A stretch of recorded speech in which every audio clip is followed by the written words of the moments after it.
Hey guys, what's up? It's EmerGamer7 coming back at you with another video. Here to give my thoughts and opinions on the latest PlayStation software update, which is now currently in beta mode. Now this update promises to bring out a lot of stuff, such as 3D audio support for TV speakers, as well as making it more easier to identify whether you're playing a PS4 or PS5 version of a game. And most importantly, finally, this update, which keep in mind is currently in beta mode, will finally have support. So you can now finally install NVMe SSD drives into the PS5 console, which in hindsight seems like a really good thing. It's been a while since the PS5 came out back in November, and now Sony is finally releasing an update, currently in beta mode obviously, for people to finally install more extra storage onto the PS5, because with these games getting bigger and better and more demanding, it's just eating up the hard drive that's already currently in the PS5, which only has a measly 825 gigs, which after software updates and all that actually only has like 667 gigs. So for those people currently in beta mode, and when obviously they reveal this update for the public, we can all rejoice and finally install these fast NVMe SSD drives into our console, and we can now have the extra storage needed to play all of our games. That way we're not busy deleting them and reinstalling them and this and that. We can all rejoice, right? Right? Nope. It's not as easy as it seems, unfortunately. This actually comes from Kotaku.com. I'll read you some of the article and then we'll discuss. And ironically, the title of this article is even called PS5 Storage Expansion Update is More Complicated Than It Needs to Be. And when we go over this, you will definitely agree it's more complicated than it needs to be.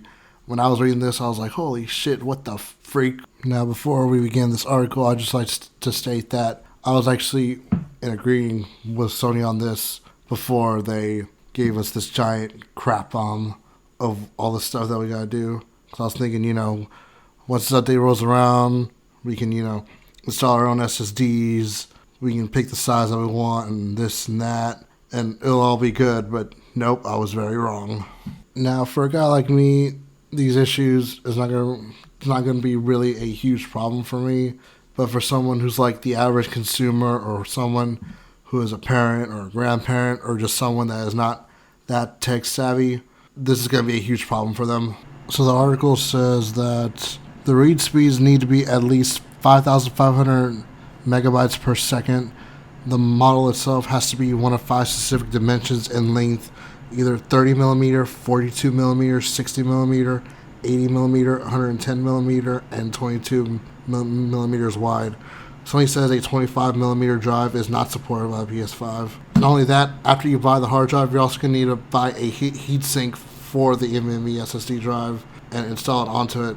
That way, the console won't heat up. But wait, there's more steps that you need to follow. You need to also partially dismantle your console by taking off the external plates, unscrewing the expansion slot cover, carefully screwing in your SSD, adjusting the spacer from within, and then reinstalling the cover and plates with some added room. Now I also have another article here from the VideoGameChronicles.com, which goes into more detail about the NVMe SSD drive regarding the speeds and stuff like that. I will link both articles down in the description below, so that way you guys can go check out both articles. The article from Video Game Chronicles states that Sony stresses it cannot guarantee that all M2 SSD devices meeting the described specifications will work with your console, and assume no responsibility for the selection, performance, or use of third-party products.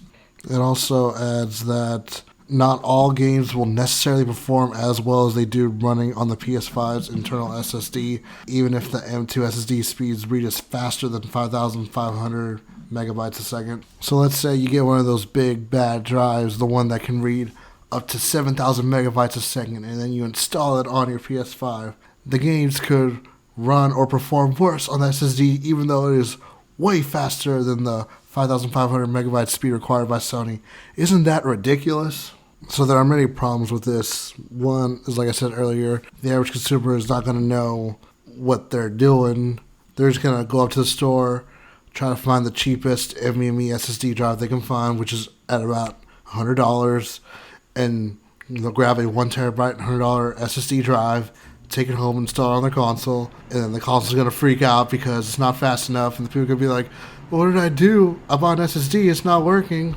By the way, those SSD drives at the $100 range, I checked, they usually top out at around like the 3,000 megabytes a second mark. Problem number 2 is, let's say by chance they do buy the right hard drive, but more likely than not, they're probably not going to buy the heatsink that's needed to be plugged into the NVMe drive, and then when they install the drive, the PS5 is going to get really hot, and it's going to maybe cause it to potentially overheat, and they're not going to know why, and it's because they did not buy that heatsink for their NVMe SSD drive. Now, what is a concern, although it's not a big concern because, like I said, right now it's in beta mode, is that Sony hasn't even announced what hard drives are compatible with their console. Like, they announced the specs of what will work, but they haven't given us, like, official drives, like, giving us a list of, like, these are the drives that will work on it. They just gave us specs of what will work on it, and that's really concerning, but it's not too much of a big concern. I'm sure when the update goes live for everyone, they will finally have a list of drives that we can purchase that we know will be compatible. But at this moment in time, they do not have that. Now, in case you didn't already know this, but NVMe SSD drives are really expensive, especially the ones that have the read speeds of 5,500 megabytes. And the prices can start out at well over $200, and that's not even including the price you need to buy for the heatsink, and that's just only for a 1 terabyte hard drive. If you want to try jumping up to a 2 terabyte hard drive, the prices can go even higher, like as much as like $400 just for a 2 terabyte NVMe drive, which is pretty steep and pretty ridiculous.